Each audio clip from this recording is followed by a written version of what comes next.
మేము మేళకి వెళ్తున్నాం. మా తమ్ముడు, మా చెల్లి వాళ్ళు ఆల్రెడీ ముందల వెళ్ళిపోయారు. బాబాయ్ వాళ్ళని బైక్ పైన డ్రాప్ చేశాడు. సో, మేము నడుచుకుంటూ వెళ్తుంటే దారిలో ట్రాక్టర్ కనిపించింది. సో, లిఫ్ట్ అడిగినాం మేము. ఇదే చూడండి, ఇదే మేళ. మన జాతరలాగానే ఉంటుంది.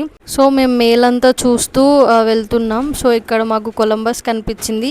ఈచ్ వన్ 50 రూపీస్ అంట. మా చెల్లి వాళ్ళు ఇద్దరు కొలంబస్ ఎక్కారు. దాని తర్వాత గేమ్ ఆడడానికి మేము ఇక్కడికి వచ్చాము.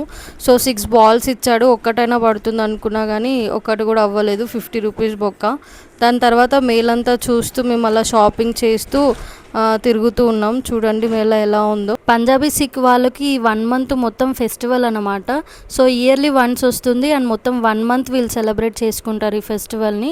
సో, వచ్చే దారిలో వీళ్ళు మొత్తం ఫ్రీగా ఫుడ్ ప్రొవైడ్ చేస్తున్నారు. సో, ఈ 1 మంత్ వీళ్ళు మొత్తం ఫ్రీగానే ఫుడ్ ప్రొవైడ్ చేస్తారంట.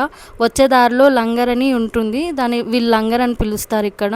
సో, ఇక్కడ కూడా వీళ్ళు ఫ్రీగా శాండ్విచ్ ఇంకా కూల్ డ్రింక్స్ ప్రొవైడ్ చేస్తున్నారు అందరికీ. సో, చూడండి. సో, మేము వచ్చి తీసుకుందాం అనే లోపు శాండ్విచ్ అయితే అయిపోయింది. సో, మాకు కూల్ డ్రింక్స్ వీళ్ళు ఇచ్చారు. దాని తర్వాత మేము ఇక్కడ నూడిల్స్ తిందామని చెప్పేసి ఆగినాం. సో, నూడిల్స్ తీసుకున్నాం, ఇంకా ఒకటి బర్గర్ తీసుకున్నాం. సో, నూడిల్స్ అయితే అస్సలు టేస్ట్ బాగాలేదు. తినేసి ఇంకా మేము కొంచెం సేపు షాపింగ్ చేసి ఇంటికైతే స్టార్ట్ అయిపోయినాం. చూడండి, ఇది మినీ ఆటో. సో, ఇంటి వరకు మాకు తిను 150 ఏమో ఛార్జ్ చేశారు.